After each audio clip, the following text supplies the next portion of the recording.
Welcome to RJ next exam. RJ next exam में आपका स्वागत है दोस्तों।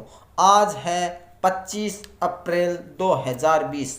25 अप्रैल 2020 के हम राजस्थान के करंट जीके क्वेश्चन डिस्कस करेंगे।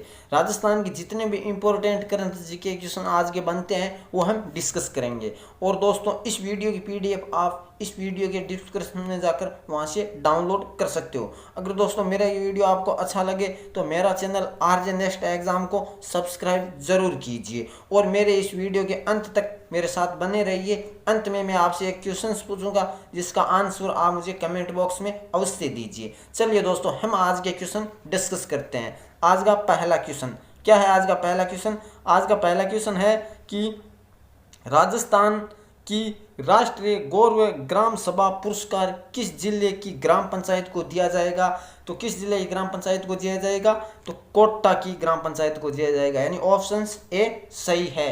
कोटा की ग्राम पंचायत है जिसका क्या नाम है? जाखोड़ा। क्या नाम है?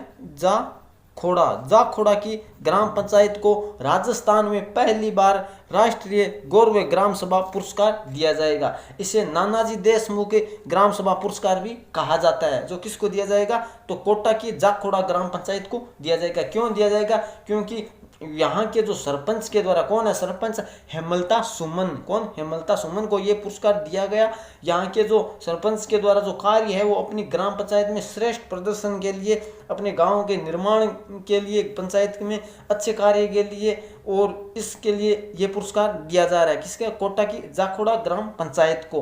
अब बात कर लेते हैं ये पुरस्कार कब दिया गया। तो ये पुरस्कार दिया गया 24 अप्रैल को। 24 अप्रैल को ही क्यों दिया गया? क्योंकि 24 अप्रैल को राष्ट्रीय पंचायत राज दिवस मनाया जाता है। क्या मनाया जाता है? राष्ट्रीय पंचायत राज दिवस। अब बात कर लेते हैं राष्ट्रीय पंचायत राज दिवस, इसकी शुरुआत कहाँ से हुई? तो इसकी शुरुआत सर्वप्रथम राजस्थान से ही हुई। राजस्थान के कहाँ से? तो राजस्थान के जो नागौर है, नागौर से इसकी शुरुआत की गई। किसके द्वारा की गई? तो पंडित जवाहरलाल नेहरू जी के द्वारा इनकी शुरुआत की गई। कब की गई? तो इसकी शुरुआत 2 अक्टूबर 1959 को शुरुआत की गई। ग्राम पंचायत कहाँ से? जो नागौर का एक गाँव है बगदरी गाँव से। तो आपको इतना इसके बारे में याद रखना है। अब चलते हैं अगला क्वेश्चन। हमारा अगला क्वेश्चन क्या है? अगला क्वेश्चन है, हाल ही में सीमा सड़क संगठन ने रावी नदी पर एक नया पुल कहाँ बनाया गया है? तो पंजाब में, यानी ऑप्शन बी राइट है। पंजाब में रावी नदी पर एक बड़ा पुल बनाया जा रहा है। तो पुल बनाया जा रहा है तो किस के द्वारा बनाया गया है? तो ये सीमा सड़क संगठन के द्वारा बनाया जा रहा है। अभी मैंने इससे पहले भी एक क्वेश्चन और बताया था, जो पुल बनाया गया वो कहाँ बनाया गया? तो वो अरुणाचल प्रदेश में पुल बनाया गया जिसका नाम था डेपोरिजो ब्रिज। क्या नाम था? डेपोरिजो ब्रिज। कहाँ बनाया गया? अरुणाचल प्रदेश के सुबनसिरी जिले के सुबनसिरी नदी के सुबनसिरी ब्रिज नाम यहाँ पर बनाया गया। और अभी एक ब्रिज ये बनाया जा रहा है किसके द्वारा? सीमा सड़क संगठन के द्वारा पंजाब में जो रावी नदी है इनके ऊपर ये पुल बनाया जा रहा है। अब बात कर लेते हैं रावी नदी। तो रावी नदी के बारे में जान लेते हैं। इसकी कुल लंबाई कितनी है? तो 720 किलोमीटर कुल लंबाई है। और बात कर लेते हैं इसकी जो उद्गम कहाँ से होता है? तो हिमालय की पहाड़ी से, हिमालय की पहाड़ी से का उद्गम होता है और पाकिस्तान में इसका अंत होता है। तथा बात कर लेते हैं इसका पुराना नाम क्या है जो वेदों में है? तो इसका पुराना नाम है परुफणी, यानी पुरुषणी इसका पुराना नाम है। और इसे अन्य नदी के नाम से भी जाना जाता है, लाहौर नदी के नाम से भी इन्हें जाना जाता है। यहाँ पर एक रावी नदी पर एक बांध है, वो भी आप याद रखना है, जो भांखड़ा नागल बांध किस नदी पर बना है? तो रावी नदी पर बना हुआ है। तो आपको इस क्वेश्चन से इतनी जानकारी याद रखनी है। अब बात कर लेते हैं ये पंजाब में बनाया जा रहा है, तो पंजाब के बारे में जान लेते हैं। तो पंजाब की कैपिटल क्या है? चंडीगढ़। जो पंजाब और हरियाणा दोनों की कैपिटल है चंडीगढ़। और यहाँ के सीएम कौन है? अमरिंदर सिंह। कौन है? अमरिंदर सिंह। और यहाँ के गवर्नर कौन है? जो आप मुझे कमेंट बॉक्स में जरूर दोस्तों कमेंट करके अवश्य बताइए। या आप मुझे कल के वीडियो में, इस वीडियो के जो कमेंट बॉक्स में मुझे लिखकर जरूर बताइए कि पंजाब के गवर्नर कौन है। अब चलते हैं अगला क्वेश्चन। अगला क्वेश्चन क्या है? हाल ही में लॉकडाउन के दौरान प्रदेश में ऑनलाइन शिक्षा में प्रथम जिला कौन सा रहा है? तो ऑनलाइन शिक्षा में लॉकडाउन के चलते प्रथम जिला कौन सा रहा है? तो वह जिला कौन सा रहा है? तो वह जिला रहा है झालावाड़। कौन सा जिला रहा है? झालावाड़, यानी ऑप्शन सी राइट है। झालावाड़ जो कोटा संभाग के अंतर्गत आता है, ये प्रथम स्थान पर है कोरोना वायरस के चलते। कि जो अभी ऑनलाइन शिक्षा दी जा रही है कक्षा 1 से 12, और किसके जरिए दी जा रही है, तो स्माइल लर्निंग ऐप के द्वारा ये शिक्षा दी जा रही है, जिसके चलते हैं सर्वाधिक जो शिक्षा हो रही है वो कहाँ हो रही है, झालावाड़ में हो रही है। और सेकंड पर, 1 नंबर पर झालावाड़ आता है और सेकंड पर आया है 12। क्या है, 12। अब झालावाड़ है, यहाँ पर है, कुल बात कर लेते हैं कितने ग्रुप बनाए गए हैं, तो 2384 यहाँ पर ग्रुप, व्हाट्सएप ग्रुप बनाए गए हैं, जिसके चलते 56,710 विद्यार्थी इनसे जुड़े हुए हैं। और यहाँ की पंचायत की बात कर लेते हैं तो 252 पंचायत समितियों के द्वारा इसे शिक्षा को इसे जोड़ा गया है, झालावाड़ की 252 पंचायत समितियों के द्वारा। तो इतना आपको इस क्वेश्चन से याद रखना है। अब बात कर लिए झालावाड़ इंपॉर्टेंट क्यों है, क्योंकि झालावाड़ है हमारे जो भूतपूर्व, जो पूर्व मुख्यमंत्री सीएम कौन थी, तो वसुंधरा राज्य का क्या प्रधान विधानसभा क्षेत्र भी था जो झालरा पाटन था। तो इतना आपको इस क्वेश्चन से याद रखना है। यहाँ पर एक गागरोन दुर्ग है, वो भी आपको इंपॉर्टेंट है, इनके बारे में भी आपको याद रखना है। अब चलते हैं अगला क्वेश्चन। अगला क्वेश्चन क्या है, हाल ही में किसने रिलायंस जियो में 9.99 हिस्सेदारी खरीदी है, किस कंपनी ने खरीदी है, तो वो कंपनी क्या है, फेसबुक, यानी ऑप्शन ए राइट है। फेसबुक कंपनी ने जो रिलायंस जियो की है वो लगभग 10% हिस्सेदारी है वो खरीद ली है। अब ये 10% हिस्सेदारी है कितने में खरीदी है, तो ये खरीदी है 43,574 करोड़ रुपयों में ये हिस्सेदारी फेसबुक ने खरीदी है। अब बात कर लेते हैं फेसबुक ने खरीदी है, तो फेसबुक के बारे में जान लेते हैं। फेसबुक की संस्थापक कौन है, तो वो है मार्क जुकरबर्ग। इसकी स्थापना कब हुई थी, तो फरवरी 2004 में। और बात कर लेते हैं फेसबुक का मुख्यालय कहाँ है, कैलिफोर्निया, कहाँ है, यूएस यानी अमेरिका में, कैलिफोर्निया में इसके फेसबुक का मुख्यालय है। प्रेजेंट समय में जो इसकी कुल संपत्ति कितनी है, तो 70.7 बिलियन डॉलर फेसबुक की संपत्ति है। अब बात कर लेते हैं ये जियो, रिलायंस जियो ने खरीदा है, तो रिलायंस जियो के संस्थापक कौन है, तो वो है मुकेश अंबानी, जो भारत के सबसे अमीर व्यक्ति हैं। अब मुकेश अंबानी, ये जो रिलायंस कंपनी है ये भारत में टेक्नोलॉजी सेक्टर में सबसे बड़ा एफडीआई, बहुत बड़ा एफडीआई पाने वाली प्रथम कंपनी बन चुकी है। तो ये भी आपको याद रखना है। तो इस क्वेश्चन से इतनी जानकारी मेरे दोस्तों आपको मिलती है। अगर दोस्तों मेरे ये क्वेश्चन आपको अच्छा लग रहे हैं तो मेरा चैनल आरजे नेक्स्ट एग्जाम को सब्सक्राइब अवश्य कीजिए और ज़्यादा से ज़्यादा इस वीडियो को अपने दोस्तों के साथ शेयर कीजिए, ताकि राजस्थान के जितने भी जो एग्ज़ाम हैं वो उनकी तैयारी घर बैठे ही कर सकते हैं ऑनलाइन जरिए। अब चलते हैं अगला क्वेश्चन। हमारा अगला क्वेश्चन क्या है, राजस्थान रॉयल्स ने किस देश में अपनी क्रिकेट अकादमी का अनावरण किया है, तो किस देश में अपनी क्रिकेट अकादमी का अनावरण किया है, तो वह देश क्या है, कौन सा देश है, तो वह देश है ब्रिटेन, यानी ऑप्शन बी राइट है। ब्रिटेन में राजस्थान रॉयल्स जो आईपीएल टीम है उन्होंने यहाँ पर अकेडमी का अनावरण किया है। ब्रिटेन में क्या है, राजस्थान रॉयल्स के बारे में जान लेते हैं। राजस्थान रॉयल्स ने जो आईपीएल का प्रथम सेक्शन था उसमें 2008 में प्रथम जो ये खिताब जीता था आईपीएल का, किसकी कप्तानी में, तो शेन वॉर्न की कप्तानी में। और प्रेजेंट समय में राजस्थान रॉयल्स के जो ब्रांड एम्बेसडर है वो कौन है, शेन वॉर्न है। अब बात कर लेते हैं इसका शुभंकर क्या है राजस्थान रॉयल्स टीम का, तो शुभंकर है शेर, जो मूछ वाला शेर है ये इसका मूछ सी शुभंकर है। और इसके मालिक कौन है, तो मनोज बादले व लचलान मडोर्क, कौन, लचलान मडोर्क और मनोज बादले इसके मालिक है। और प्रेजेंट समय में आईपीएल टीम के कप्तान कौन है, वो है अजिंक्य रहाणे, जो कौन है, तो अजिंक्य रहाणे है टेस्ट टीम के उप कप्तान है प्रेजेंट समय में। और इसके कोच कौन है राजस्थान रॉयल्स के, तो वो है जुबिन भरूचा, कौन, जुबिन भरूचा। और इसका घरेलू स्टेडियम कौन सा है, तो वो है सवाई मानसिंह स्टेडियम जयपुर। तो आपको इतना इस क्वेश्चन के बारे में याद रखना है दोस्तों।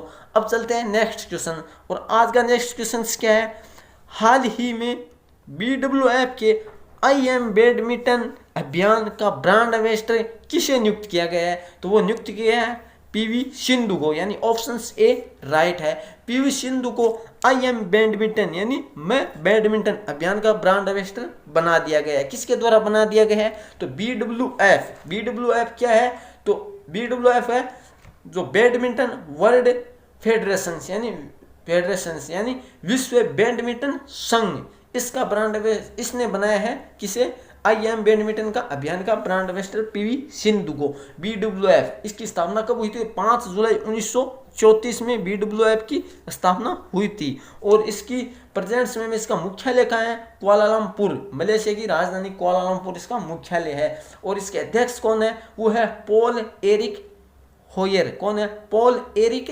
होयर। और इसके कुल कितने देश जुड़े हुए हैं, कुल 176 देश जुड़े हैं। अब बात कर लेते हैं PV सिंधु, ये भारत की बैडमिंटन खिलाड़ी है। इसके कोच कौन है, वो है पुलेला गोपीचंद। ये कहाँ की है, हैदराबाद की है। और PV सिंधु ये प्रेजेंट समय में पेप्सिको की भी ब्रांड एम्बेसडर है। कौन, PV सिंधु। तो इतना आपको इससे याद रखना है। और PV सिंधु को हाल ही में पिछली बार पद्म भूषण पुरस्कार से भी नवाजा गया। चलिए नेक्स्ट क्वेश्चन। और आज का नेक्स्ट क्वेश्चन क्या है, राजस्थान के हनुमान बेनीवाल किस जिले से लोकसभा सीट से चुनाव जीते हैं। तो किस जिले के लोकसभा सीट से चुनाव जीते हैं, तो नागौर सीट से चुनाव जीते हैं। ऑप्शन B राइट है, हनुमान बेनीवाल। ये जो RLP लोकतांत्रिक पार्टी है, जो लोकतांत्रिक पार्टी है, इसके मैन अध्यक्ष है। कौन है, हनुमान बेनीवाल। हनुमान बेनीवाल ने जो RLP है, इन्होंने बीजेपी के साथ गठबंधन किया था और जिसके तहत बीजेपी से सीट से इन्होंने चुनाव किया। और जो 17वीं लोकसभा है, लोकसभा 17वीं में इन्होंने सांसद का चुनाव लड़ा किसके सामने, ज्योति मिर्चा के सामने। और चुनाव हनुमान बेनीवाल जीत गए, जिसके तहत ये सांसद बन गए। लेकिन इससे पहले ये कौन थे, तो इससे पहले ये विधायक थे। कहाँ के, खींवसर के, नागौर के खींवसर से। वहाँ से उनको इस्तीफा देना पड़ा, जिसके तहत वह सीट खाली हो गई। और उनके चुनाव में उनका भाई कौन हुआ, नारायण बेनीवाल, यहाँ से चुनाव जीत खड़ा हुआ और यहाँ से चुनाव जीत गए थे। तो ये भी आपको साथ में याद रखना है। राजस्थान की तीसरी मोर्चे की सबसे बड़ी पार्टी है, वो कौन है, RLP है, जिसके प्रेजेंट समय में अध्यक्ष हनुमान बेनीवाल है। तो आपको इस क्वेश्चन से इतना याद रखना है, जिससे हनुमान बेनीवाल को किसान नेता के नाम से भी जाना जाता है। चलिए नेक्स्ट क्वेश्चन। अगला क्वेश्चन, हाल ही में उरी लेवाइन को किस कंपनी का स्वतंत्र निर्देशक नियुक्त किया गया है। तो किस कंपनी का स्वतंत्र निर्देशक नियुक्त किया गया है, तो इन्फोसिस, यानी ऑप्शन D राइट है। इन्फोसिस कंपनी का है, वो उरी लेवाइन को स्वतंत्र निर्देशक नियुक्त किया गया है। अब बात कर लेते हैं इन्फोसिस के संस्थापक कौन है, वो है नारायण मूर्ति, NR नारायण मूर्ति। और इसकी स्थापना कब हुई थी, तो इसकी स्थापना हुई थी 7 जुलाई 1981 को। किसकी, इन्फोसिस की। और प्रेजेंट समय में इसके चेयरमैन कौन है, वो है नंदन नीलेकानी। कौन है, नंदन नीलेकानी। और इसके MD व CEO कौन है, वो है सलीन पारिक। कौन है, सलीन पारिक। इसका मुख्यालय कहाँ है, तो बैंगलोर, जो कहाँ है, महाराष्ट्र। तो आपको 8 नंबर क्वेश्चन से इतनी बातें याद रखना है। अब चलते हैं अगला क्वेश्चन। अगला क्वेश्चन क्या है, राजस्थान की किस महिला ने मिस इंडिया 2019 का खिताब जीता था। तो किस महिला ने ये खिताब जीता था, यानी सुमन राव ने ये खिताब जीता, यानी ऑप्शन B राइट है। सुमन राव ने मिस इंडिया 2019 का खिताब जीता था। और सुमन राव ने जो मिस वर्ल्ड हुआ था, मिस वर्ल्ड में ये 3rd स्थान पर रही थी। कौन, सुमन राव। 2019 का जो मिस वर्ल्ड हुआ उनमें 3rd स्थान पर रही। 1st स्थान पर कौन रही थी, तो मिस वर्ल्ड में 1st स्थान पर रही थी टोनी एनसी। ये भी याद रखना। अनुकृति व्यास कौन है, अनुकृति व्यास है जो मिस इंडिया 2018 की विजेता है। कौन, अनुकृति व्यास। तो इन तीनों क्वेश्चंस के बारे में आपको याद रखना है। सुमन राव मिस इंडिया 2019 का खिताब जीता। जो टोनी एनसी थी, इन्होंने मिस वर्ल्ड 2019 का खिताब जीता। और अनुकृति व्यास इन्होंने मिस इंडिया 2018 का खिताब जीता। तो आपको इस क्वेश्चन से इतनी जानकारी याद रखनी है। अब चलते हैं आज का अंतिम नंबर क्वेश्चन। आज का अंतिम क्वेश्चन क्या है, हाल ही में किस देश ने अपना पहला सैन्य उपग्रह नूर सफलतापूर्वक लॉन्च किया है। किस देश ने ये लॉन्च किया सफलतापूर्वक नूर, तो किस देश ने किया है, तो वह देश है ईरान, यानी ऑप्शन C राइट है। ईरान देश ने इसको सफलतापूर्वक लॉन्च किया है। किसका, नूर का अर्थ क्या होता है, नूर का अर्थ होता है रोशनी, यानी प्रकाश। जो सफलतापूर्वक ये लॉन्च किया गया है। अब बात कर लेते हैं ईरान ने लॉन्च किया है, लेकिन क्यों किया है, क्योंकि ये अमेरिका ने इन पर दबाव डाला है, जिसके तहत ये अपने दम पर ये ईरान ने जो अपना सफलतापूर्वक उपग्रह लॉन्च किया है। क्यों किया है, क्योंकि अमेरिका व ईरान के मुझे तनाव बढ़ गए, जिसके चलते अमेरिका के जितने भी जो आयात निर्यात थे वो बंद कर दिए गए ईरान के साथ। और अन्य देश को भी अमेरिका ने चेतावनी दे दी, जिसके चलते भारत ने भी ईरान से जो तेल निर्यात था वो भी बंद कर दिया था। और अब ईरान ने है वो जो लॉन्च किया है वो पूरा वो सफलतापूर्वक अपने जो देश की वैज्ञानिकों के द्वारा इसको लॉन्च करवाया गया है, जो अन्य देशों से सहायता नहीं ली गई है। तो इसलिए ये क्वेश्चन है वेरी इंपॉर्टेंट बनता है। तो ईरान के बारे में जान लेते हैं। ईरान की राजधानी क्या है? तो वह है तेहरान। ईरान की राजधानी क्या है? तो तेहरान ईरान की राजधानी है। और यहाँ की मुद्रा को क्या कहा जाता है? रियाल कहा जाता है। क्या कहा जाता है? रियाल। और यहाँ के जो प्रेसिडेंट है वो कौन है? वो है हसन रूहानी। कौन है? हसन रूहानी। अब जो ये मिसाइल है जो नूर उपग्रह है, इसकी स्पीड क्या है? 425 किलोमीटर, जो पृथ्वी की सतह से ये है। तो इतना आपको इस क्वेश्चन से याद रखना है। अब चलते हैं लास्ट वीडियो क्वेश्चंस। हमारा लास्ट वीडियो क्वेश्चंस क्या था? लास्ट वीडियो क्वेश्चन था मोहम्मद रफीक किस राज्य के नए मुख्य न्यायाधीश नियुक्त किए गए? किस राज्य के नए न्यायाधीश मुख्य नियुक्त किए गए? तो किस राज्य के नए न्यायाधीश नियुक्त किए गए? तो वो किए गए ओडिशा, यानी ऑप्शन डी राइट है। और बहुत सारे दोस्तों ने इस क्वेश्चन के बारे में डिटेल से भी बताया तथा कमेंट बॉक्स में भी बताया। मैं एक बार फिर से कहूँगा कि आपको जिस क्वेश्चन के बारे में जितना आता है आप लिखा कीजिए, क्योंकि आप जो लिख देते हो उन्हें आप लंबे समय तक याद रख सकते हो। अब चलते हैं आज का क्वेश्चन। हमारा आज का क्वेश्चन क्या है जिसका आपको कमेंट बॉक्स में आंसर देना है? कोरोना वायरस से लड़ने के लिए किस राज्य ने आयु एवं सेहत साथी ऐप लॉन्च किया है? तो आपके सामने 4 ऑप्शंस है। आपको इस ऑप्शन सही राइट ऑप्शंस आप मुझे कमेंट बॉक्स में अवश्य बताइए। और दोस्तों अगर मेरा क्वेश्चन आपको अच्छा लगा तो मेरा चैनल आरजे नेक्स्ट एग्जाम को सब्सक्राइब जरूर कीजिए। और मेरा सभी वीडियो PDF आप वो है मेरा Telegram group RJ next exam search करके वहाँ से डाउनलोड कर सकते हो। अगर दोस्तों ये वीडियो अच्छा लगा है तो इसमें कमेंट बॉक्स में मुझे कमेंट करके